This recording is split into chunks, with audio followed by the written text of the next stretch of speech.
আসসালামু আলাইকুম, আপনাদের সবাইকে স্বাগত জানাচ্ছি আজকের অনুষ্ঠানে। দর্শক, বাংলাদেশের জীবনে, বাঙালি জাতির জীবনে আরেকটি মাহেন্দ্রক্ষণ 5ই আগস্টের পরে আজকে ঘটেছে। ছাত্র জনতা পলাতক ফ্যাসিস্ট স্বৈরাচার খুনি শেখ হাসিনার বক্তব্যের প্রতিবাদে ধানমন্ডি 32 নম্বরে তারা ঢুকে পড়েছে। তারা এই 32 নাম্বার গুড়িয়ে দেওয়ার সকল প্রস্তুতি সম্পন্ন করেছে। অর্থাৎ এতদিন ধরে যে কথাগুলো আমরা গত 6 মাসে দেখছিলাম যে আওয়ামী লীগ আবারও শক্তি সঞ্চয় করছে, আওয়ামী লীগের প্রতি জামাতের প্রীতি, আওয়ামী লীগের প্রতি বিএনপির প্রীতি, আওয়ামী লীগের প্রতি এই অন্তর্বর্তীকালীন সরকারের কারো কারো প্রীতি, সবকিছু মিলিয়ে একটি আবহ তৈরি করা হয়েছিল যে না না সেই অবস্থা নাই, ছাত্ররা এখন বিভক্ত হয়ে গেছে, তারা ডাকলে আর কেউ আসবে না।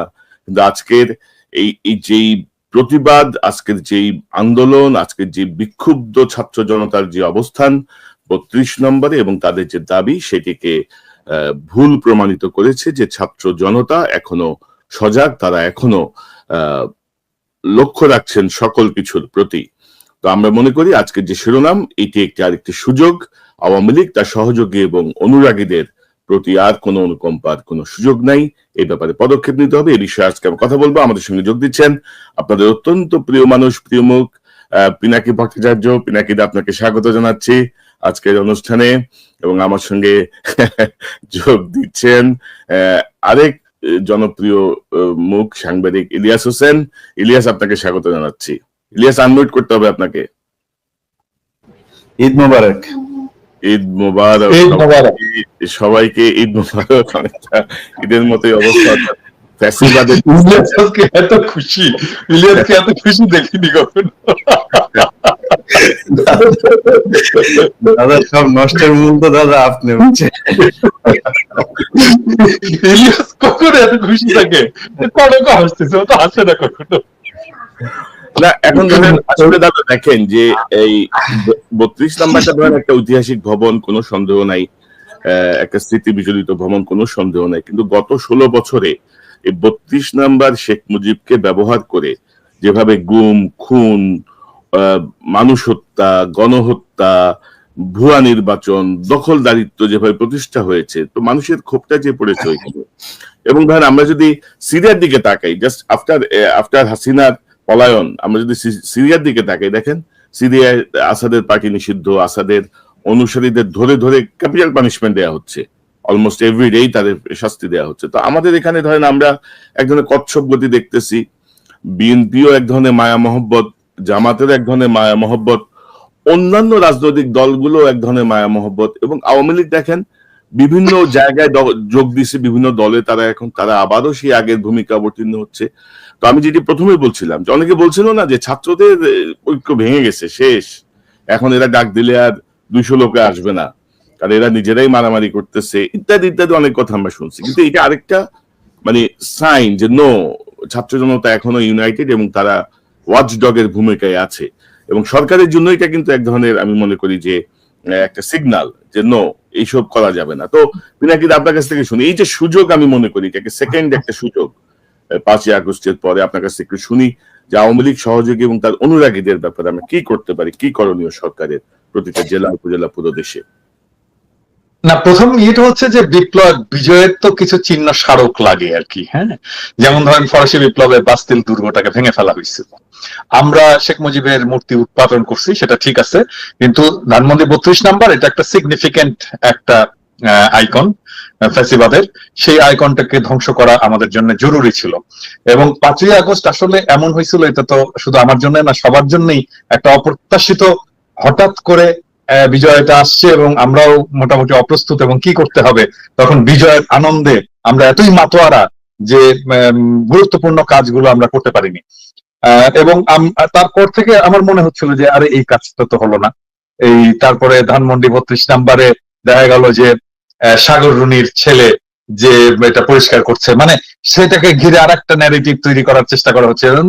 আরে এটা তো আবার সেটাকে ঘুরে দাঁড়াবে এটা নিয়ে। আমি কিন্তু কনসিস্টেন্টলি, সবাই নিশ্চয়ই লক্ষ্য করছেন, কনসিস্টেন্টলি আমি বলছি ধানমন্ডি 32 নাম্বারকে ঘুরাই দিতে হবে। হ্যাঁ, ইভেন আমার 2 এপিসোড আগেও আমি বলছি যে ধানমন্ডি 32 নাম্বারকে ঘুরাই দিতে হবে। বুলডোজার শব্দটা আমি ক্যাটাগরিক্যালি বলছে আমি তো ইঞ্জিনিয়ার না, আমি তো জানি না। আজকে আমাকে বলতেছে ইঞ্জিনিয়াররা যে দাদা এটা বুলডোজার না, এটা এক্সকাভেটর লাগবে। এবং যখন বুলডোজারের কথা বলছি তখন অসংখ্য মানুষজন আমার কাছে ইয়ে করছে, এবং আমি নাম বলতেছি না, কিন্তু একজন ভদ্রলোক সরকারি একজন ইঞ্জিনিয়ার যিনি বুলডোজার এক্সকাভেটর সাপ্লাই দিচ্ছেন আর কি, বিভিন্ন জায়গা থেকে নিয়ে এসে, আরো আসবে, এখন এসছে, আরো আসবে। তো এটা একটা ঐতিহাসিক মুহূর্ত। এবং আমি আমি কিন্তু সত্যিকার অর্থে আমি বলি, আমি কিন্তু কল্পনা করিনি যে 32 নম্বর আমরা ঘুরাই দিতে পারবো। আমি এটা মনে করিনি, আমার মনে হয় যে কেউ বোধহয় মনে করেনি, কারণ এটা সেই দিন করা যায়নি। সেদিন করা গেলে হয়তো 5ই আগস্ট করে, 5ই আগস্টের 6 মাস পরে এটা আবার আমরা করতে পারবো। হ্যাঁ, যেখানে আমরা অনেক বিভক্ত হয়ে গেছি, আমাদের শক্তি, আমরা মনে করছি আমাদের শক্তি কমে গেছে, জনগণের ঐক্য, আওয়ামী লীগ ফিরে আসছে তার একটা শক্তি নিয়ে, সরকারের প্রতি অনেক বিরূপ বিতৃষ্ণা এটাও জন্ম নিয়েছে, তাদের অদক্ষতা আমাদেরকে ক্ষুব্ধ করছে। এরকম একটা সময় আমরা এটা করতে পারবো, এটা আমি কিন্তু কল্পনা করি। কিন্তু আজকে একটা অসম্ভব একটা বিষয় ঘটে গেল, যেটার সিগনিফিকেন্স মারাত্মক। সেটা সিগনিফিকেন্স হচ্ছে বিপ্লবের আগুন এটা নেবে, বিপ্লব এখনো জিন্দা আছে এবং আমাদের ক্ষত শুকায়নি, এবং আমাদের ঐক্যের যেটা শীর্ষবিন্দু ফ্যাসিবাদের বিরুদ্ধে, সেখানে আমরা সবাই সবাই আমাদের আমাদের পরের পথটা হয়তো ভিন্ন হতে পারে, কিন্তু ফ্যাসিবাদ যে বাংলাদেশে ফিরবে না এবং ফ্যাসিবাদের আমরা কোনো চিহ্ন রাখবো না, সে ব্যাপারে গোটা জাতি, পুরো জাতি আবার একমত।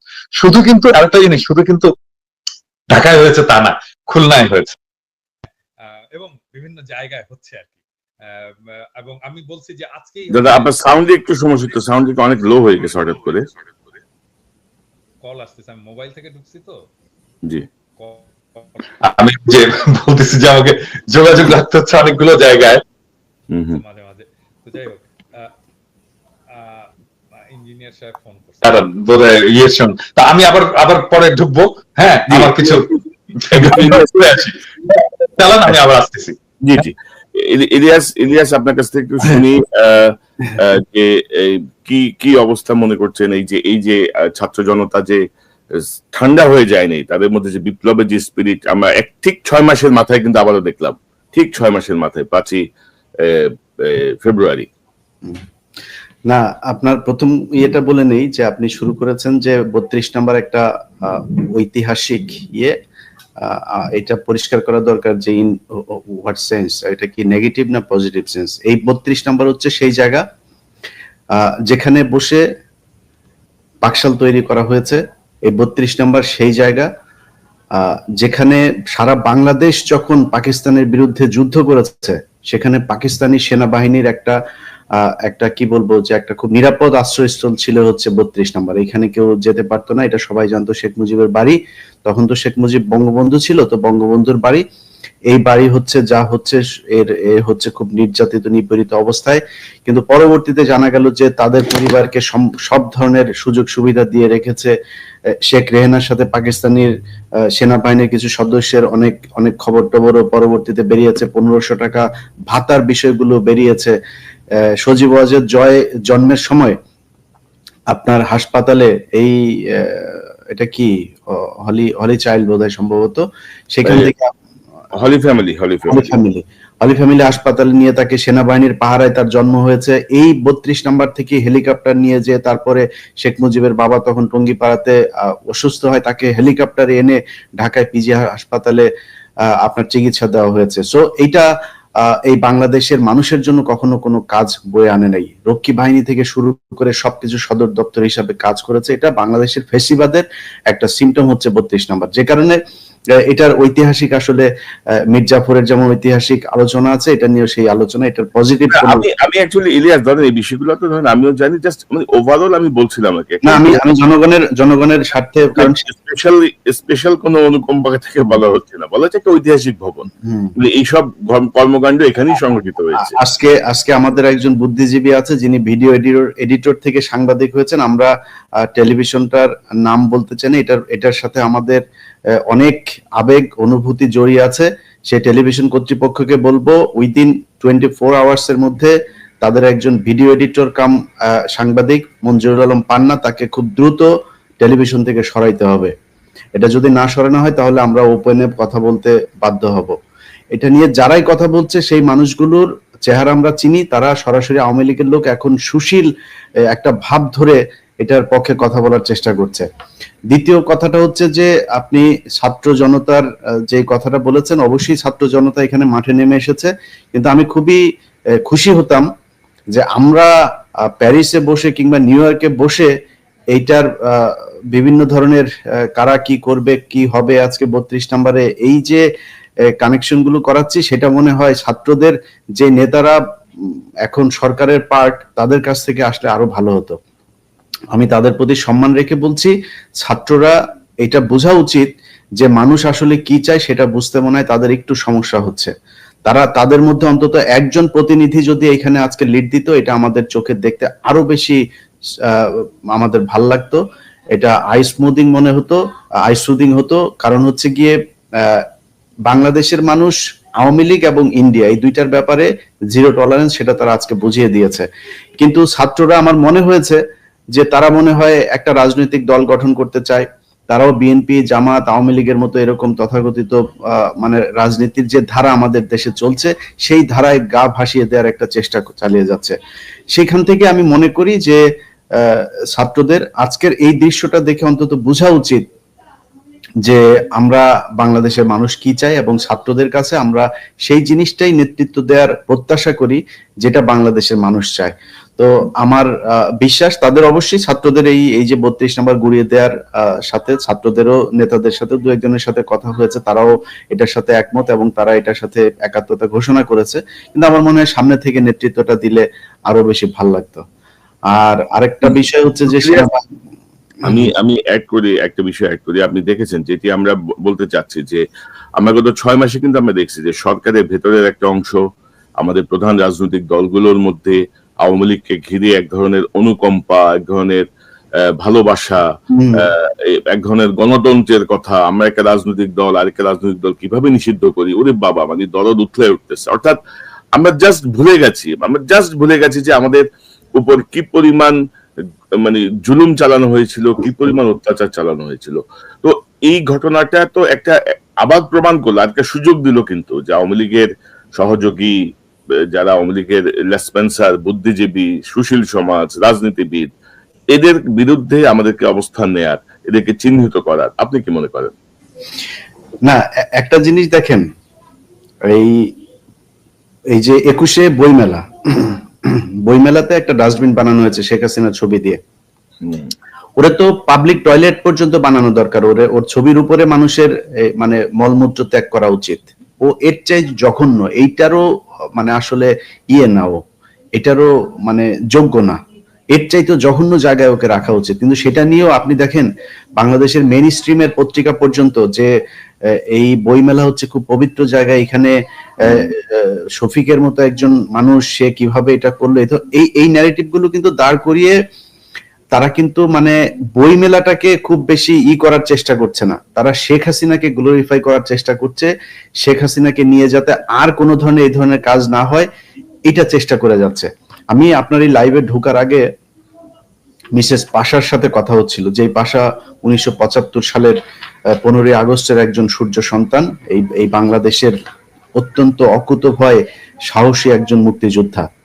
তিনি আমাকে বলছিলেন, ধন্যবাদ দেওয়ার জন্য ফোন করেছেন, তো তখন তিনি বলছিলেন যে দেখেন ইলিয়াস, দেখো আমার মেয়েটাকে ওরা মেরে ফেলেছে, আমি এই মেয়েটাকে নিয়েই বেঁচেছিলাম বলে তিনি কান্না করছিলেন, খুব কষ্ট হচ্ছিল। কনক ভাই, ধরেন আমরা এই 15ই আগস্টের ঘটনাকে নিয়ে শেখ হাসিনাকে এই সারা জীবন এই এক ঘটনা দিয়ে, কিন্তু যদি নাকি ধরেন আমি যদি ওই 15ই আগস্টের ওই জায়গায় থাকতাম, আমি মনে করি শেখ মুজিবের বিচার হওয়া দরকার ছিল, বাংলাদেশের মানুষ জানা দরকার ছিল যে শেখ মুজিব কি কি অপরাধ করেছে। এই এতগুলো মানুষ মেরে কিন্তু তাদের প্রতি একটা সহানুভূতি তৈরি করেছে, এই সহানুভূতি নিয়েই চলছে। কিন্তু এই যে আমরা তাদের প্রতি সহানুভূতিশীল, সারা বাংলাদেশে তারা কত মানুষের সন্তান বলেন আপনি, পাশার স্ত্রী কি করেছিল, পাশার মেয়ে কি করেছিল, তাকে ট্রাকের নিচে চাপা দিয়ে তারপরে মেরেছে, এটা মানুষের সামনে বলতেও পারে নাই। বজলুল হুদা, তাকে মৃত্যুর পরে তাকে জবাই করা হয়েছে, তাকে মানে জবাই করে হত্যা করা হয়েছে, মানে এত নৃশংসভাবে মারার তো দরকার নাই। শেখ হাসিনা কি করতে পারে সেটা আমরা বহু ইতিহাস জানি। সবশেষ যেই একটা এই ফোন রেকর্ড আপনার ঘুরে বেড়াচ্ছে। শেখ হাসিনা দেখেন হেলিকপ্টার থেকে গুলি করার জন্য যে নির্দেশ দিচ্ছেন সরাসরি শেখ হাসিনা। এই যে ছোট বাচ্চাটা মারা গেল সেটার জন্য তো শেখ হাসিনা দায়ী। অতএব আমরা এই যে এই অল্পতে খুব কি বলে যে তুষ্ট হয়ে যায় এবং অল্পতে সব অতীত ভুলে যাই, এটার কারণে আমাদেরকে এই অতীতে বহু মূল্য দিতে হয়েছে এবং ভবিষ্যতে মূল্য দিতে হবে। সো ওই জায়গাগুলো যেন না হয়, আবার যেন আওয়ামী লীগ এবং ইন্ডিয়া এই দুইটা জায়গাতে যেন আমরা সবাই একমত থাকি। এবং এই যে ছাত্রদের ভেতরে যে বিভাজন তৈরি করার চেষ্টা করা হয়েছে, আপনি যে কথাগুলো বলছিলেন যে ছাত্রদের ভেতরে এক নাই, ছাত্রদের ভেতরে, আরে ভাই পৃথিবীর ভেতরে মানুষ একটা খুবই এদের সহজাত একটা স্বভাব সুলভ একটা বৈশিষ্ট্য হচ্ছে যে মানুষের ভেতরে নানান বিষয় নিয়ে মত পার্থক্য থাকবে। বিএনপির ভেতরে থাকবে, জামাতের ভেতরে, বিশাল বড় বড় রাজনৈতিক দল, তাদের দলের ভেতরেই সমস্যা। দুইটা দল প্যারালালি চলতে গেলে তো তাদের মধ্যে অনেক সমস্যা থাকবে। তো সেই জায়গাটাতে আপনি একটা জিনিস চিন্তা করেন যে এই ছাত্রদের ভেতরে কিছু বিষয় নিয়ে মত পার্থক্য থাকার কারণে তাদেরকে বলা হচ্ছে তাদের ঐক্য ভেঙে গিয়েছে। সো এই ঐক্যগুলো যে ভেঙে যায়নি সেটার একটা নিদর্শন এটা। এবং ছাত্রদেরও চিন্তা করা উচিত যে তারা এখনো কি করবে। আমরা এখনো ছাত্রদের প্রতি সম্মান রেখেই কথা বলছি, তাদের প্রতি আমরা শ্রদ্ধাশীল। 5ই আগস্ট তারা যেটা করে দেখিয়েছে, এটার জন্য তারা ভবিষ্যতেও যদি ছোটখাটো কোনো ভুল করেও থাকে, ইভেন কি ব্যক্তিগতভাবেও যদি আক্রমণ করে থাকে আমাদেরকে, আমি অন্তত আমার জায়গাটা পরিষ্কার করি, আমি ছাত্রদের প্রতি যথেষ্ট সম্মান দেখাবো এবং তাদের প্রতি সেই সম্মান রেখেই বলছি যে আজকের ঘটনায় তাদের আমার মনে হয় এই চিন্তা করা উচিত যে আসলে তারা কি করবে। আওয়ামী লীগের ব্যাপারে যত বেশি তারা, আপনি দেখেন আজকে সারা বাংলাদেশ এক হয়ে গিয়েছে, সারা বাংলাদেশের মানুষ আজকে সোশ্যাল মিডিয়াতে দেখেন কেউ এটার বিরুদ্ধে নাই, শুধু কতিপয় সুশীল ছাড়া। এর বাইরে সাধারণ মানুষকে আপনি দেখবেন না যে ছোট একটা মিছিল। আর আরেকটা জিনিস কনকভাবে বলে রাখি, আমি পরে বলি, যদি আপনি বলেন প্রশ্ন থাকে। না, আমি বলছিলাম যে ধরেন আমাদের এই যে সংবাদ মাধ্যমগুলো আছে, পত্রিকা বলেন, মিডিয়া বলেন, এই টেলিভিশন বলেন, এরাও কিন্তু খুব মানে এগুলো আসলে আপাত দৃষ্টিতে মনে হচ্ছে তারা একটা নিরপেক্ষ অবস্থানে, তারা কিন্তু খুব কৌশলে মানে হাসিনা আওয়ামী লীগের পক্ষে কাজ করছে, বিভক্তি ধরিয়ে দেওয়ার কাজ করছে, এক ধরনের মানে ধরেন যে এই হাসিনা ফিরে আসবে এই ব্যাপারটা কিন্তু তারাই এস্টাবলিশ করছে নানাভাবে। এবং যেটা আমি মনে করি যে সকল সমস্যার মূল, মানে আপনি যদি দেখেন হাসিনা আজকে যে টেলিফোনে যে বক্তব্য দিল, কোনো অনুকম্পা নাই, কোনো অনুশোচনা নাই। এর মধ্যে আপনি দেখেছেন যে সে অমুকের হাত ভেঙে দাও, অমুকের বাড়ি পোড়ায় দাও, ওদের বাড়ি ঘর, আমাদের বাড়ি ঘর আছে, ওদের বাড়ি ঘর নাই, যত রকমের কথা। সে ক্ষমতায় থাকতে যেমন প্রধানমন্ত্রীর, অবৈধ প্রধানমন্ত্রীর চেয়ারে বসে সে যেমন বলছিল যে আগুনে ফেলে দাও এদেরকে, যারা আগুন জ্বালাইছে তাদেরকে আগুনে পোড়ায় দাও, আগুনের মধ্যে ফেলে দাও, এখনো কিন্তু সে সেম টোনে কথা বলতেছে এত হত্যাকাণ্ডের পরেও। এখনো সে ঠিকানা কার কোথায় পরিবারের লোকজন আছে তাদেরকে পর্যন্ত ই করে। আমরা আজ পর্যন্ত বলি নাই যে কারোর অন্যায়ের জন্য তার পরিবারের মানুষকে, যদিও আমাদের পরিবার, আপনার নিজের বোন জেল খেটেছে, আমার পরিবারের লোকজনের উপর নানান ভাবে টর্চার করা হয়েছে, কিন্তু আমরা আজ পর্যন্ত বলি নাই যে কারোর অন্যায়ের জন্য কারোর পরিবারের উপরে হামলা করা হোক। তিনি কিন্তু এখনো বলছেন কোন জজের, কোন এই সমন্বয়কের পরিবারের কে কোথায় আছে এগুলো লিখে রাখতে, এগুলো সব হিসাব নেওয়া হবে। তো আপনি কি মনে করেন এই যে ধরেন এখন আমাদের রাজনৈতিক দল, বিশেষ করে প্রধান রাজনৈতিক দলগুলো বিএনপি, জামাত, তাদের আসলে আমার মনে হয় যে তাদের ভাবনাটা আবার মানে রিথিঙ্কিং করার একটা সুযোগ আসছে আর কি। তারা যেভাবে ভাবছিলেন, আপনি কি মনে করেন, আপনার কি পরামর্শ? তা তো অবশ্যই। আমি ধরেন সমস্যাটা হয় কি, বাংলাদেশের মানুষের ভেতরে একটা চরম আকারে প্রতিযোগিতা কাজ করে। এই প্রতিযোগিতাটা তারা অনেক সময় অসুস্থ ক্ষেত্র প্র্যাকটিস করার চেষ্টা করে। যেমন আমাকে নিয়ে ধরেন, আমাকে যদি আমি একটা জামাতের ব্যাপারে একটা কথা বলি, তখন আমাকে বানানো হয় আমি বিএনপি পন্থী। আবার বিএনপির ব্যাপারে একটা কথা বললে আমাদেরকে বানানো হয় জামাতপন্থী। ভাই আমি জামাতপন্থীও না, বিএনপি পন্থীও না। আমি আবার যদি জিজ্ঞেস করেন যে আমি কোন পন্থী বলতে হবে, তাহলে আমি জামাত বিএনপি পন্থী। কারণ আমরা এক জায়গায় আমরা মানে ঠিক আছে, সেটা হচ্ছে আওয়ামী লীগকে কোনো ছাড় দেওয়া হবে না। আওয়ামী লীগকে যেই দল যত বেশি ছাড় দেবে, আমি সেই দল থেকে তত বেশি দূরত্ব বজায় রাখবো। সো এই জায়গাটাতে ঠিক থাকতে হবে। আজকে যদি নাকি জামাত এবং বিএনপির ভেতরে এই ধরনের কোনো চুক্তি হয় যে তাদের একটা রাজনৈতিক অ্যালায়েন্স থাকবে, তাদের একটা রাজনৈতিক বলয় থাকবে, এই দুই বলয়ের তারা বিভক্ত হোক, বিভক্ত হয়ে বলুক যে আমরা 5 বছর করে আমরা ক্ষমতায় থাকবো, আমার কোনো সমস্যা নাই, থাকেন। কিন্তু আওয়ামী লীগ এটা এই দেশের কোন রাজনৈতিক দল না, এটা ভারতের একটা রাজনৈতিক দল, এবং ভারত তাদের সব ধরনের বুদ্ধি, পরামর্শ, নিয়ন্ত্রণ সবকিছু তাদের হাতে। সো আমি তাদেরকে বাংলাদেশের কোন রাজনৈতিক দল মনে করি না। ভারত মনে করে যখন আওয়ামী লীগ ক্ষমতায় থাকে তখন তারাই ক্ষমতায় আছে, এবং এটা সেই 71 থেকে 75 এটাই হয়েছে, এবং এই 2009 থেকে আজ পর্যন্ত সেটাই হয়েছে। বিডিআর হত্যাকাণ্ড দিয়ে শুরু হয়েছে, এখন পর্যন্ত সেটা চলছে। অতএব বিএনপি এবং জামায়াত যতই চেষ্টা করুক যে তারা ইয়ের সাথে, আপনার ভারতের সাথে সুসম্পর্ক বজায় রাখবে, আমি এই জিনিসটা কোনোভাবে বুঝি না। যে কালকে জামাত ইসলামের আমিরের একটা বক্তব্য একটা পত্রিকাতে দেখলাম, আমি জানি না সত্য কি মিথ্যা, তিনি বলেছেন যে তারা কখনোই ভারত বিরোধী না। আরে ভাই, ভারত বিরোধী বললে সমস্যাটা কোথায়? এই দেশে মানুষের ভিতরে একটা ভীতি তৈরি করে দেওয়া হয়েছে যে ভারত বিরোধী, ভারতকে সরাসরি যদি করা হয় তাহলে ভারত আর ক্ষমতায় আসতে দিবে না। ভারত এই দেশের ক্ষমতার কন্ট্রোল করে না, 5 জানুয়ারি ভারত ঠেকাইতে পারে নাই। সো এরকম অনেক নির্বাচন হয়েছে। 91-তে তো ভারত কখনোই শেখ খালেদা জিয়াকে ক্ষমতায় আনতে চায়নি। এই দেশের জনগণ নিয়ন্ত্রণ করেছে যে কারা ক্ষমতায় আসবে। সো সামনে কেন পারবো না? আমার মনে হয় এই যে একটা জুজুর ভয় যে ভারত, আপনি 25শে ফেব্রুয়ারির ঘটনায় এই যে পিলখানা হত্যাকাণ্ড, ভারত নাকি আমাদের উপরে অ্যাটাক করবে, এই জন্য সেনাবাহিনী, অনেক অফিসারের সাথে কথা বলে এটা শুনলাম। বললাম এত সহজে ভারত বাংলাদেশ দখল করে নিবে? ওরা ওই পাশে সেনাবাহিনী উপস্থিত ছিল, মানে প্রস্তুত ছিল। এই জিনিসগুলো করা হতে। রাজনৈতিক দল দুইটা, জামাত এবং বিএনপি, তাদের কাছে অনুরোধ যে আপনারা এই ভীতি থেকে বের হয়ে আসেন। আপনারা যত চেষ্টাই করেন ভারতকে কখনো তার পছন্দের 1 নম্বর তালিকায় আওয়ামী লীগকে সরাইতে পারবেন না। ভারতের পছন্দের 1 নম্বর তালিকায় সবসময় আওয়ামী লীগ ছিল, আছে, সারা জীবন থাকবে। ওই তালিকায় আপনি বিএনপি আর জামাত যত প্রতিযোগিতায় করেন ওই জায়গায় আপনারা যেতে পারবেন না। রাইট। কিন্তু ইলিয়াস, ধরেন আমাদের প্রশাসনে এখনো আওয়ামী লীগের অনুসারী সবাই বসা, আমাদের সেনাবাহিনীর ভিতরে মানে অন্তত 15 থেকে 20 জনের মতো একেবারে ডাইহার্ড মানে হাসিনার অনুসারী, যারা হয়তো এখনো হাসিনার সঙ্গে যোগাযোগ রাখছে নিবিড় ভাবে, তারা বসা। এবং আজকে তো ধরেন আমি খুব অবাক হইলাম যে যখন 32 নম্বরে দেখলাম যে সেনাবাহিনী যে উঠেছে, তো এরা, আমার মনে হয় এটা একটা তদন্ত হওয়া উচিত যে কে পাঠালো, কার নির্দেশে গেল, কি ভূমিকা, আমার মনে হয় একটু দেখা উচিত। আপনি কি মনে করেন? অবশ্যই এটা সেনাবাহিনী যে এখন পর্যন্ত আপনার মানে আওয়ামী লীগের হয়ে কাজ করছে, এর আমি আপনাকে কয়েকটা জিনিস বলি। আলেমদের মুক্তির ব্যাপার, আমার আজকে ওটা নিয়ে একটা লাইভ করার কথা, গতকালকে কথা ছিল, আমি লাইভটা করতে পারি নাই, আমার কিছু সমস্যা হচ্ছিল।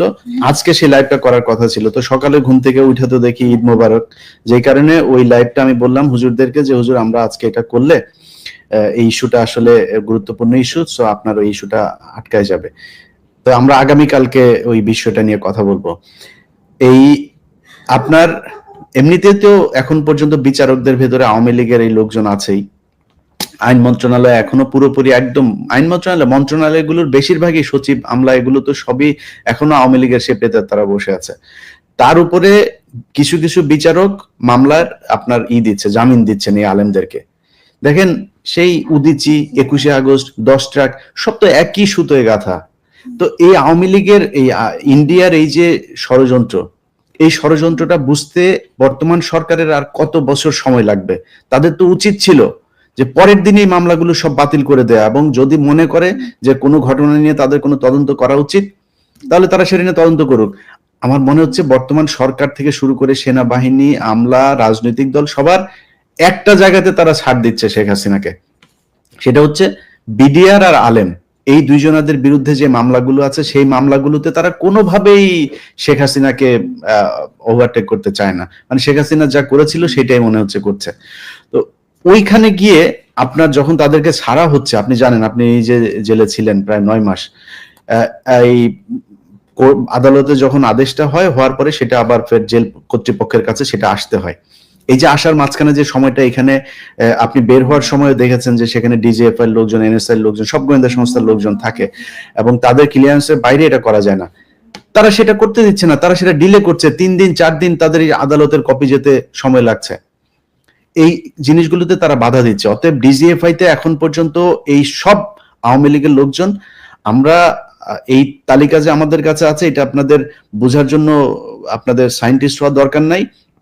তো আপনারা কারা কারা আছেন, আপনারা এখন খুব বেশি বিশাল ক্ষমতাশালী আছেন, এই ক্ষমতায় আপনারা থাকতে পারবেন না। আজকের ঘটনা দিয়ে চিন্তা করেন, আপনারা কিন্তু কোনো কিছুই আটকাইতে পারবেন না। আর যদি মনে করেন এখন সেনা শাসন দিয়ে কিছু করে ফেলবেন, ওইটাও আপনাদের পক্ষে সম্ভব না। দেশের মানুষ ওই জায়গাতে নাই আসলে। তো এই আজকের ঘটনায় যারা বুলডোজার করেছেন, আটকেছেন, এবং বিভিন্ন জায়গায় সেনাবাহিনীর এই যে গোয়েন্দা সংস্থা মিলে নানান ধরনের গোয়েন্দা তৎপরতা করে তারপর সরকারকে বেকায়দায় ফেলে আবার শেখ হাসিনাকে আনার জন্য পায়তারা করছেন, স্বপ্ন দেখছেন, এই দিবা স্বপ্ন থেকে সেনাবাহিনীকে বের হয়ে আসতে হবে। কারণ আমার মনে হয় না যে সেনাবাহিনী আজকে যদি চাইতো তাইলেও এইখানে বাঁচাতে পারবে। সেনাবাহিনী না, সেনাবাহিনী ধরো 10 থেকে 15 জন অফিসার বা সর্বোচ্চ 20 জন। না ভাই, আপনি এটা বলবেন কিভাবে? ওয়াকারের নিজের ঘরের মধ্যে এখন পর্যন্ত শেখ মুজিবের ছবি। আপনি সেনাবাহিনীকে বাঁচায় বলবেন? সেনা প্রধান যদি এটা হয়, আমরা সেনাবাহিনীকে বলবো কিভাবে যে আসলে একদম পুরো সেনাবাহিনীকে ধরে কথা বলতে? ইচ্ছা করে সবাইকে ধরেই কথা বলি। আমরা এটা জানি যে এখনো সেনাবাহিনীর ভেতরে অনেক ভালো মানুষ আছেন, কিন্তু আমি তাদেরকে বলবো যে দেখেন, আপনারা আপনাদের সেনা প্রধানকে বুঝান, এবং এই যে ডিজিএফআই প্রধান থেকে শুরু করে যারা যারা ডিজিএফআই তে ঝামেলা করছে তাদের আমার মনে হয় মানে এই পরামর্শটুকু দেওয়া উচিত যে মানুষ ওই ইয়ের মধ্যে আসলে এখন নাই। সেনাবাহিনীকে ঠিক হইতে হবে। 14 নির্বাচন, 8-এর নির্বাচন থেকে শুরু করে সেনাবাহিনী যেসব ঘটনাগুলো ঘটিয়েছে সেগুলো এই দেশে আর ঘটতে দিবে না বাংলাদেশের মানুষ। এবং কিছু কিছু ধরো আমরা দেখছি যে অবসরপ্রাপ্ত অনেকে নানা রকমের স্ট্যাটাস দিচ্ছে এখন। ধরো ইকবাল করিম ভূঁইয়া 14 সালে তার ভূমিকা কি ছিল, 14 নির্বাচনের কি ভূমিকা ছিল, তারপরে এরশাদকে নির্বাচনে আনতে কে বাধ্য করছিল, উনি আবার ধরেন ওনার অপরাধ সব আড়াল করে এখন মহান সাজার চেষ্টা করতেছে। ভাই, খালেদা জিয়ার বাড়ি থেকে বের করেছে কার সময়? ইকবাল করিম ভূঁইয়ার পাওয়ার প্ল্যান্ট ছিল, 2টা অথবা 3টা পাওয়ার প্ল্যান্ট ছিল। পাওয়ার প্ল্যান্ট কারা পেয়েছে শেখ হাসিনার কাছ থেকে? ইকবাল করিম ভূঁইয়া সম্ভবত তখন আর্মি চিফ ছিল না, সম্ভবত উনি তো সেনাবাহিনীর জেনারেল, তখন সেনাবাহিনীর জেনারেল, হ্যাঁ, গুরুত্বপূর্ণ পজিশনে ছিল। তো ইলিয়াস, ধরেন আর দুই একটা বিষয় একটু কথা বলি, পিনাকিদা আশা করি জয়েন করবে এর মধ্যেই। ধরেন আমাদের রাজনৈতিক, আচ্ছা এই প্রসঙ্গে যাওয়ার আগে আমি একটু বলি যে জেলে যারা আছে, নিয়ে ব্যস্ত আছে ভাই, জেলে যারা আছে তারা কিন্তু বেশ আরামায়েশি আছে বলা চলে। এবং আপনি যদি নেতাদের বিভিন্ন কথাবার্তা দেখেন, আমি তো, এবং সালমান এফ রহমান তো জেলখানার ভেতর থেকে টেলিফোনেই অনেক রকমের অসন্তোষ তৈরি করছে, আপনি তো জানেন। তো এই জায়গাটা আমাদেরকে অ্যাডজাস্ট করা দরকার, সরকারের আর একটু কঠোর হওয়া দরকার বলে মনে করি। আপনার কাছে কি তথ্য আছে? আমার মনে হয়, আমি যতটুকু জানি, আমি কালকেও এটা নিশ্চিত হচ্ছিলাম, শুধুমাত্র নারী তারা নিতে পারছে না, নারীদের মানে রিকুইজিশন আছে কিন্তু নারীর এটা অ্যালাউ করছে না এখন পর্যন্ত। এই ছাড়া তারা মদ থেকে শুরু করে সবকিছুই পাচ্ছে ভেতরে। তো এই জেলখানার ভেতরে নিয়ে যদি তাদেরকে এভাবে আরামায়েশ করতে দেওয়া হয়, এবং হত্যা মামলার যেসব আসামিরা আছে তাদেরকে সবাইকে ধরাও হচ্ছে না, এই জায়গায় একটা মনে হচ্ছে সরকারের শৈথিল্যতা কাজ করছে। এই জায়গাগুলো তো অবশ্যই আমার মনে হয় ওই যে যেটা বললাম শুরুতেই, যে ছাত্রদের আরো বেশি তৎপর হওয়া উচিত, এবং ছাত্রদের বোঝা উচিত যে এই জায়গাগুলোই তাদের মূল পুঁজি। ছাত্ররা যদি মনে করে যে কয়েক হাজার কোটি টাকা ইনকাম করে নিয়ে তারপরে তারা বিশাল আকারে কিছু করে ফেলবে, ওটা দিয়ে শুধু একটা কাজই করতে পারবে, এই সরকার অন্য একটা সরকারের কাছে নির্বাচন দিবে, নির্বাচন দিয়ে আসিফ নজরুলের মতো বউ বাচ্চা নিয়ে তারপরে সব আমেরিকায় চলে যাবে, সেখানে গিয়ে সারা জীবন বসে খাইতে পারবে। এটা সত্যি কথা। কিন্তু যদি মনে করে যে না, আসলে রাজনীতি করতে চায়, দেশের মানুষের পাশে থেকে কিছু করতে চায়, দেশে থাকতে চায়, তাহলে তাদের দেশের মানুষের টোনেই কথা বলতে হবে।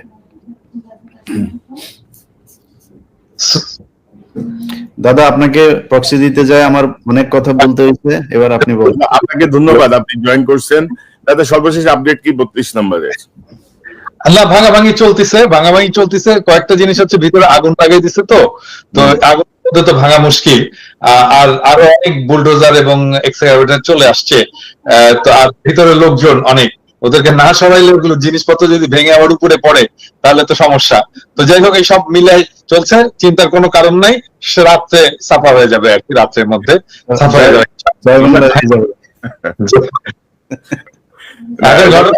আমরা কি করব, ওই জায়গায় আমরা কি করব? তো আমি তো একটা প্রস্তাব দিচ্ছি যে ওইখানে 2013 সালের 5ই মেতে যে সমস্ত শহীদ শাপলা চত্বরে শহীদ হয়েছেন তাদের স্মৃতিতে একটা মসজিদ করা যায় কিনা, আলেমদের সাথে কথা বলতে হবে। আর কি কি করা যায়? অনেকে বলছে স্মৃতিসৌধ করা, অনেকে আবার বলছে যে না দাদা, আমার একটা খুব ভ্যালিড একটা পরামর্শ আছে। হ্যাঁ, বলো। এটা করলে এটা টিকে থাকে। মসজিদ ওরা ভেঙে ফেলে, মসজিদ হবে না। আমি চাই একটা মন্দির হোক ওই জায়গায়। তাহলে এক কাজ করো, মন্দির ভাঙলে তখন আমরা বলবো যে এই যে মন্দির ভাঙতেছে। আচ্ছা, তাহলে এক কাজ করা যায়, একটা শিব মন্দির করা যায়। হ্যাঁ, শিব পিনাকি মানে তো শিব, জানো তো? হ্যাঁ, শিব মন্দির করা যায়। প্রস্তাব দিয়ে দাও আর ইলিয়াস প্রস্তাব দিলে হয়ে যাবে। হ্যাঁ, পিনাকি মন্দির। হ্যাঁ, কেমন হয়? ভালো না? মানে ওই হাসিনা যেভাবে চিন্তা করে আসলে এইভাবে চিন্তা করতে হবে। ওই যে দেখলেন না যে ট্রাম্পের ছবি নিয়ে মিছিল করতে হবে, এটা আবার ছবি তুলতে হবে যেন বলা যায় ট্রাম্পের ছবির উপরে হামলা করছে। এই জন্য মন্দির হইলে বলতে হবে যে এই দেখো, ইন্ডিয়াতে বলতে হবে দেখো হাসিনা এখন মন্দির সেই মন্দির ভাঙা শুরু করছে। তাহলে কি পিনাকি মন্দির হবে? নাকি মন্দির পিনাকি ভট্টাচার্য না, পিনাকি মানে তো শিব মন্দির একটা করা যেতে পারে। শিব মন্দির জয়যুক্ত হয়েছে।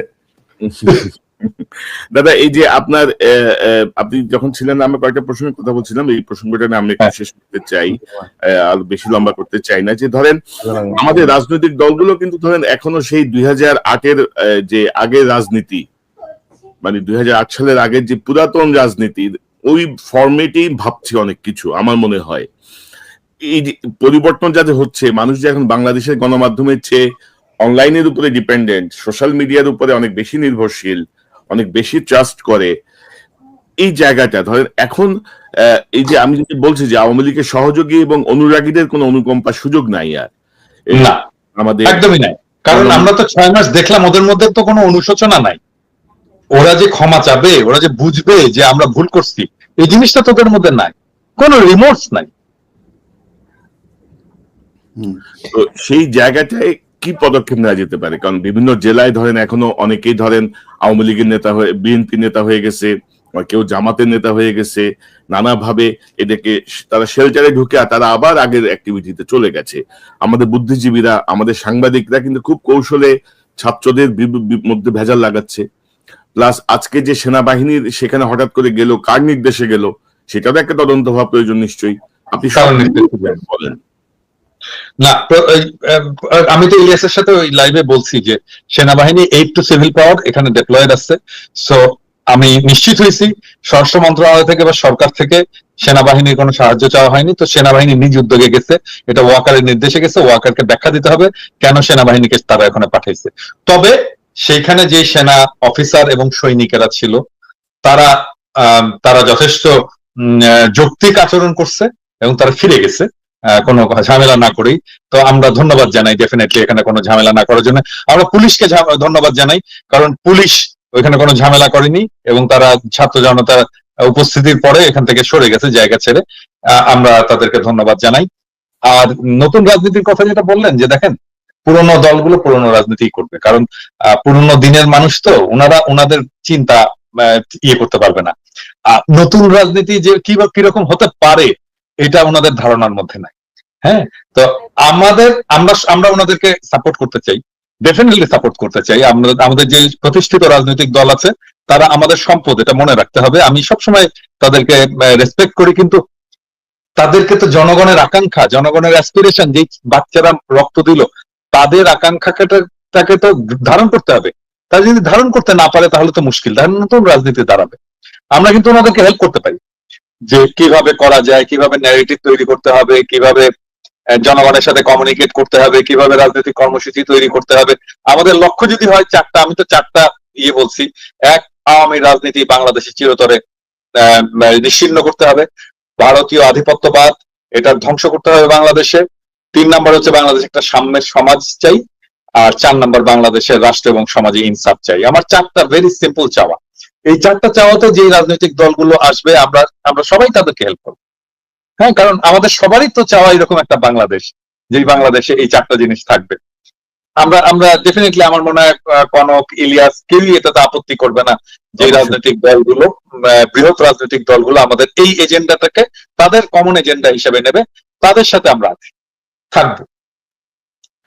এবং দাদা 5ই আগস্টের পরে এই যে 5ই ফেব্রুয়ারি ঠিক 6 মাসের মাথায় ছাত্র জনতা আবার যাদের যে শক্তি দেখালো, তাদের যেই স্পৃহা দেখালো, তাদের যে ফ্যাসিস্ট বিরোধী যেই অবস্থানটা নিল, আমার মনে হয় যে আমাদের অন্তর্বর্তীকালীন সরকার থেকে শুরু করে প্রত্যেকটা রাজনৈতিক দল এই বিষয়টাকে ধারণ করা উচিত। আমাদের জেলা, উপজেলা, থানায় যারা বিগত 16 বছরে ক্ষমতা দেখিয়েছে তাদেরকে ধরে ধরে থানায় দেওয়া উচিত, তাদেরকে বিচারের মুখোমুখি করার জন্য কার্যকর পদক্ষেপ নেওয়া উচিত।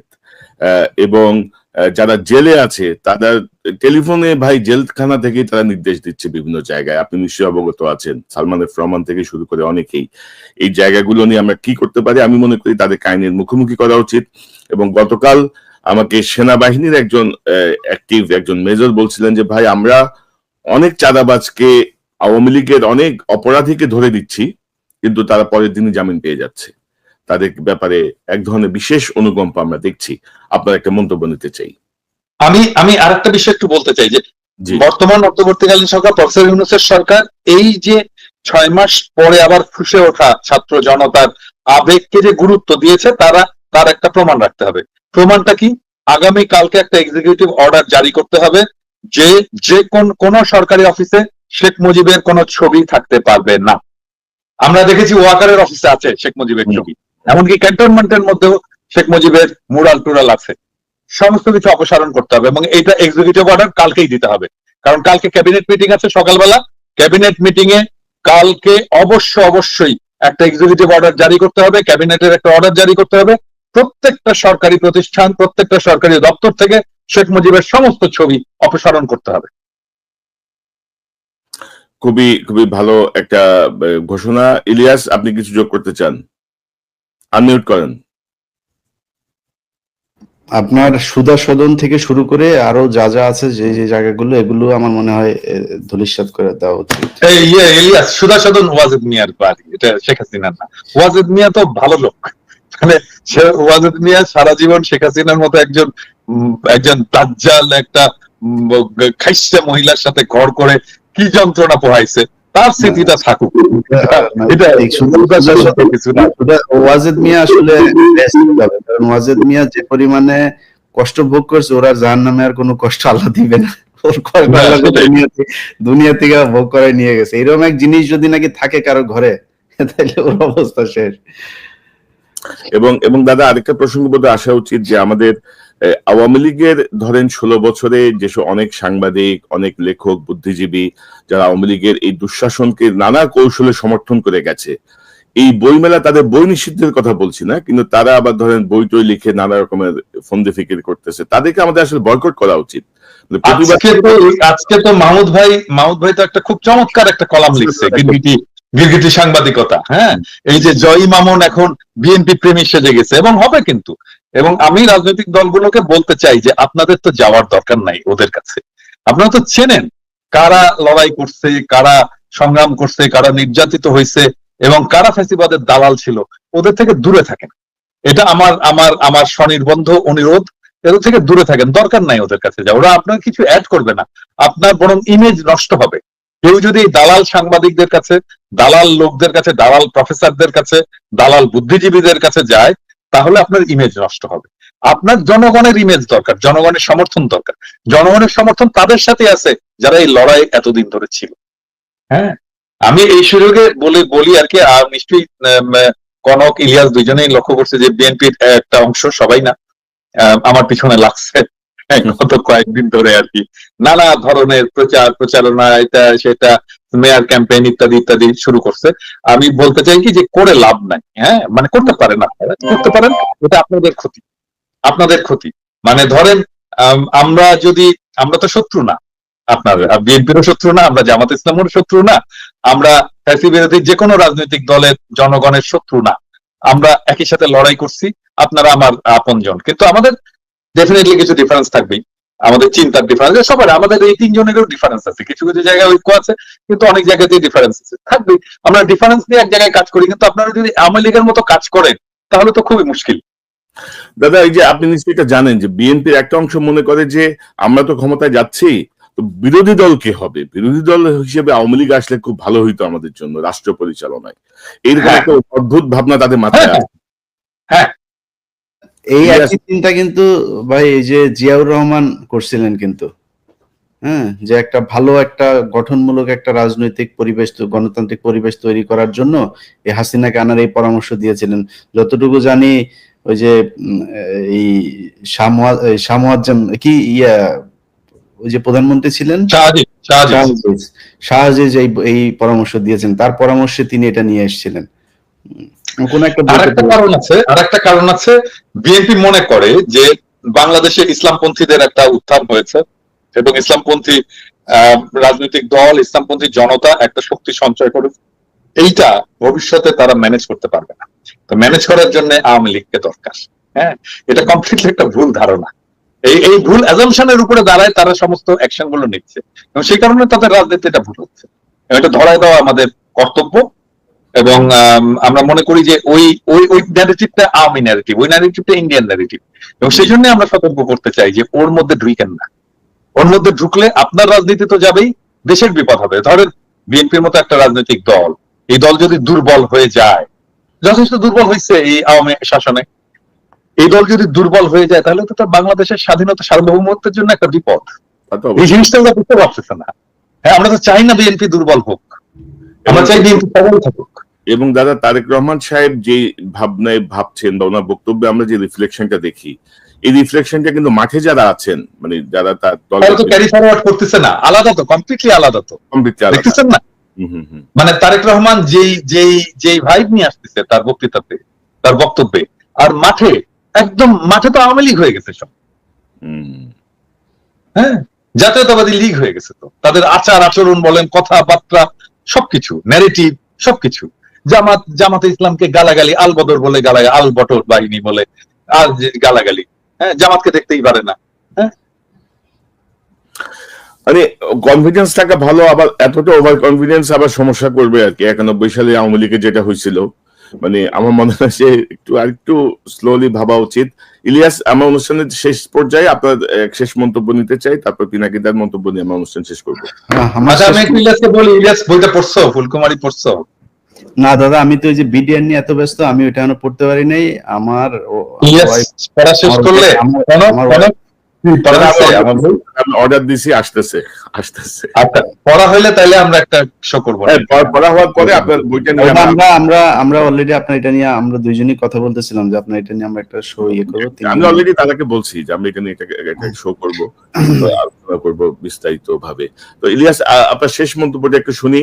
এখন করণীয় কি? এই যে নতুন একটা সুযোগ, এই সুযোগকে আমরা কিভাবে কাজে লাগাতে পারি? সরকারের করণীয় কি? বিরোধী রাজনৈতিক অন্যান্য দলগুলোর করণীয় কি? আমি শেষ করি আওয়ামী লীগের দিয়ে, বাকি কথা দাদা বলুক। সেটা হচ্ছে যে আওয়ামী লীগের ভাই, আপনারা এই দেশের মানুষ, আপনাদের এই যে আমরা হাসাহাসি করছি, দাদা আজকে বলছিল যে আমি খুব খুশি, আসলেই খুশি, খুব খুশি। আপনাদের যে কোনো ধরনের এই ধরনের ক্রাইসিসে আমি সবসময় খুশি, কারণ আপনারা এই দেশে আজ পর্যন্ত যত বড় বড় ধরনের, যত মানে আর্টিফিশিয়াল যেই হত্যাকাণ্ডগুলো করা হয়েছে, সেটা সেই গান পাউডার থেকে শুরু করে ওই পিলখানা, তারপরে আন্দোলন, হেফাজত, সব জায়গায় নির্মম রসিকতা করেছেন। এই শেখ হাসিনা সংসদে বসে নিজের চোখে দেখেছে, আমি তো তখন ঢাকায়, আমি একদম ভোর 4টা থেকে আমি এই হেফাজতের মাঠে, আমি নিজের চোখে দেখেছি পাশের থেকে লোকগুলি খেয়ে মারা যাচ্ছে। আমি শেষ ছিল আমি লাইভ, আমাদের 21 টিভি বন্ধ করে প্রায় 2-3 ঘন্টা সেদিন বন্ধ ছিল, কনক ভাই মনে আছে নিশ্চয়ই। তো তারপরের দিন শেখ হাসিনা সংসদে গিয়ে বলল যে ওরা রং মেখে তারপরে শুয়েছিল, একটা ক্যাজুয়ালিটি হয় নাই। এত নির্মম রসিকতা কোনো মানুষ করতে পারে? তো আওয়ামী লীগের জন্য আমাদের ভেতরে কিন্তু মায়া আছে। আমাকে দিয়ে হাসিনা যেটা করেছে, সেটা ইভেন আওয়ামী লীগের অনেক মানুষ, আপনারা তাকে ভালোবাসেন, তারাও পারবেন না। যে ধরনের মানে নিষ্ঠুর আচরণ করে, এটা আপনাকে দিয়েও সম্ভব না। তো আমরা শুধু এইটুকুই বলতে চাই যে এই দেশের রাজনীতিকে আজকের এই পর্যায়ে নিয়ে এসেছে শেখ হাসিনা। যে মুজিবুর রহমান খারাপ ছিল না ভালো ছিল, সেটা নিয়ে আলোচনা করতে গেলে ওই দাদার একটা বই আছে, ওইখানেই শুনেন। এই যে এখন বলে না, আজকালকে একটা পোস্ট দেখলাম, সে পোস্টের মধ্যে লেখা হচ্ছে যারা নাকি বীরাঙ্গনা ছিল 71-এর সময়, যারা নাকি মানে ইয়ে হয়েছিল, যাদের কোনো পরিচয় ছিল না, এরকম কিছু মানুষকে নাকি শেখ মুজিব বলেছে লিখে দিও 32 নাম্বার তাদের ঠিকানা, শেখ মুজিব আমাদের বাবা। এই শেখ মুজিব বিদেশিদের সাথে চুক্তি করেছে তাদেরকে বাইরে পাঠিয়ে দেওয়ার জন্য, সে বাংলাদেশে রাখতে চায়নি তাদেরকে। দূষিত রক্ত বলছে, দূষিত রক্ত বলেছে, এবং এটা এই পিনাকি দাদার ওই বইতেও উনি রেফারেন্স সহ এই জিনিসগুলো বলেছেন, আমি এছাড়াও অনেক অনেক বইতে পড়েছি। তো এই তো শেখ মুজিব, তাকে নিয়ে যদি আপনি কথা বলতে চান, এই 32 নাম্বারকে নিয়ে নেগেটিভ কথা বললে অনেক কথা ইতিহাসের একদম সূত্র ধরে ধরে বলে দিব, আমরা সেটা নিয়ে কথা বলতে চাই না, কিন্তু এই কথা আপনারা বলাচ্ছেন। আজকে 32 নাম্বার ভাঙতে মানুষ যেত না যদি আপনি কয়দিন আগে 2,500 মানুষ না মারতেন। বিএনপি আপনার পাশে দাঁড়াতো যদি বিএনপির যে নেত্রী তাকে যদি তার ঘর থেকে আপনি বের না করতেন। এই তারেক রহমানকে দেশ ছাড়া করেছেন আপনারা। আজকে এই জামাতের উপরে যে ধরনের নির্যাতন হয়েছে, জামাতের একজন শহীদ দেলোয়ার হোসেন সাইদি বলে গিয়েছিলেন, এই দেশের জনগণ তোমাকে টান দিয়ে মামু বাড়িতে নিয়ে ফেলবে, তুমি আজকে মামু বাড়িতে আছো। তো আওয়ামী লীগের লোকজনের আমরা যেটা মনে করি যে একটু মিনিমাম হইলেও আপনাদের অনুশোচনা হওয়া দরকার। বাংলাদেশের মানুষের কাছে এখনো সময় আছে, মাপ চান। যতই এদের কথাবার্তা শুনে ফাল পারেন যে 75-এ যেটা হয়েছে সেটা আমরা হইতে দিব না, আর 75-এ মানুষ নেচেছিল, আজকেও নাচছে, আজকেও আপনারা কিছু করতে পারেন নাই। ভবিষ্যতে এরকম করলে আবারও মানুষ এইভাবে আপনাদের বিরুদ্ধে নামবে, সেই দিনও কিছু করতে পারবেন না। আজকে যারা বেঁচে আছেন তারা চোখের সামনেই দেখছেন যে 15ই আগস্টে মানুষ যে মিষ্টি বিতরণ করেছিল সেটা সত্য কি মিথ্যা। রাইট ইলিয়াস, আমি শুধু একটা বিষয় যোগ করতে চাই। আপনি যে হেফাজতের রক্তের কথা বললেন, রক্ত রং মেখে হাসিনা যে বলল, আপনি নিশ্চয় দেখেছেন আরো নির্মম কথা।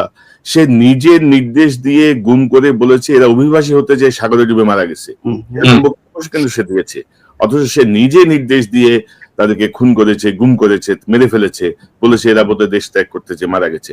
তো পিনাকিদা, আপনার কাছ থেকে একটু জানি যে এখন করণীয় কি? আওয়ামী লীগের সহযোগীদের আর অনুকম্পার সুযোগ নাই, এই জায়গাতে আমাদের রাজনৈতিক দলগুলো কি করতে পারে, সরকারের ভূমিকা কি হওয়া উচিত আগামীকাল থেকে? আপনার মন্তব্যটা আমরা জানতে চাই, আপনার বক্তব্যটা জানতে চাই। আমি প্রথম থেকে যখন 5ই আগস্ট হলো তারপরে কিন্তু আমার চিন্তা ছিল যে কিভাবে রিকনসিলিয়েশন করব, কিভাবে তাদেরকে সমাজে এটা আবার ফেরত নিয়ে আসবো, তারা অনুশোচনার মধ্যে দিয়ে, ক্ষমা প্রার্থনার মধ্যে দিয়ে সমাজে ইন্টিগ্রেটেড হবে, কিন্তু সেটা হলো না। এবং আমরা প্রত্যেকেই আমরা একমত যে তাদের মধ্যে অনুশোচনার বিন্দু মাত্র কোনো ইয়ে নাই, এবং তারা জুলাই বিপ্লবকেই আর বরং প্রশ্নবিদ্ধ করার জন্য তারা নানা ধরনের ন্যারেটিভ তৈরির চেষ্টা করেছে।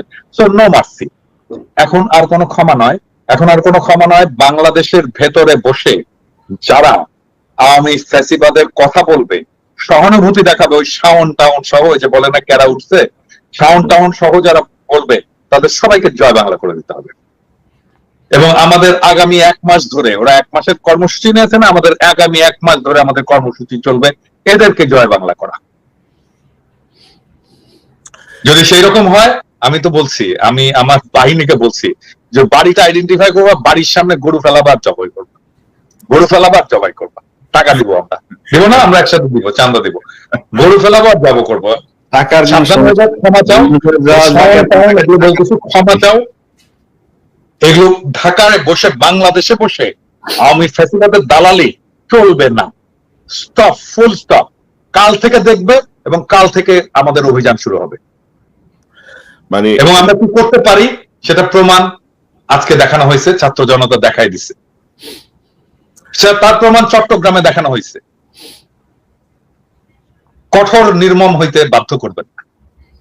রাইট, আমরা অনেক সমাজে মেশে আওয়ামী ফ্যাসিবাদের দালালি করবেন, তার পক্ষে কথা বলবেন। রাইট, ওইটা এই যে আমাদের প্রেস সেক্রেটারি শফিক ভাই ডাস্টবিনের যে ছবিটা, এই ছবির পরে কত সুশীলের আহা হাহা আহাগার আহাজারি আহা হা হা, মানে বইমেলার পবিত্রতা নষ্ট হয়ে গেল রে, কি হলো রে, কি অবস্থা আপনি দেখছেন না? আবার যাইতে হবে, আবার যাইতে হবে, খোদা হাফেজ। তাহলে ভাঙেন তাড়াতাড়ি ভাঙেন। ঠিক আছে দাদা, ভালো থাকেন। থ্যাংক ইউ ইলিয়াস, আপনাকে ধন্যবাদ আপনার মূল্যবান অংশগ্রহণের জন্য। পিনাকিদাকে ধন্যবাদ, আশা করি আবারও দেখা হবে, কথা হবে। ভালো থাকেন ইলিয়াস, আল্লাহ হাফেজ।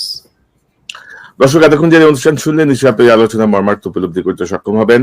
ছাত্র জনতা ঠিক 6 মাসের মাথায় 5ই ফেব্রুয়ারি আবারও সুযোগ এনে দিয়েছে এই সরকারকে এবং রাজনৈতিক দলগুলোকে, আওয়ামী লীগের প্রতি আমরা যেন আর অনুকম্পা না দেখাই, একটি রাজনৈতিক দল হ্যান ব্যান ত্যান এসব কথা বলে তাদেরকে পুনর্বাসনের যেন কোনো চেষ্টা না করা হয়। আওয়ামী লীগ 16 বছরে যে গণহত্যা চালিয়েছে, যে গুম খুন করেছে, যা অপরাধ করেছে, গত 6 মাসে তারা বিন্দু মাত্র তাদের মধ্যে কোনো অনুশোচনা দেখি নাই। তারা উপরন্তু তারা এই বিষয়গুলো উল্টা গেম খেলার চেষ্টা করছে, উল্টো অনেকের উপরে চাপিয়ে দেওয়ার চেষ্টা করছে।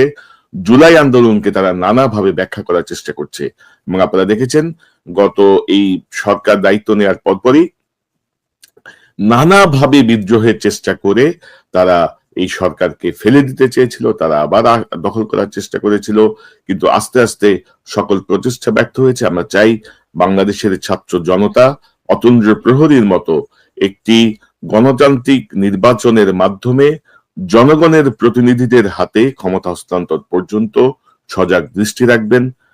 আওয়ামী লীগের প্রতি যারা অনুরাগী, আওয়ামী লীগের যারা সহযোগী, ছাত্রলীগ যুবলীগের যারা অনুরাগী সহযোগী, তাদেরকে আমরা সামাজিকভাবে বয়কট করব। তাদের যারা ক্ষমতা দেখিয়েছে তাদেরকে আমরা ধরে ধরে পুলিশে সোপর্দ করব। পুলিশ যদি সেখানে কোন রকমের অনুকম্পা দেখাতে চায় আমরা পুলিশের বিরুদ্ধে অবস্থান নেব। বিচারক যদি তার প্রতি কোন অনুকম্পা দেখাতে চায় আমরা তার বিরুদ্ধে অবস্থান নেব। অর্থাৎ বাংলাদেশে ফ্যাসিবাদী, স্বৈরাচারী, অত্যাচারী, খুনি কোন দলের আর কোনো ঠাঁই হবে না। দর্শক, এই চ্যানেলটি যারা দেখছেন দয়া করে সাবস্ক্রাইব করে আমাদের পাশে থাকুন, এই চ্যানেলের মেম্বারশিপ নিয়ে আমাদের পাশে থাকুন। আবারও দেখা হবে ইনশাআল্লাহ। আসসালামু আলাইকুম।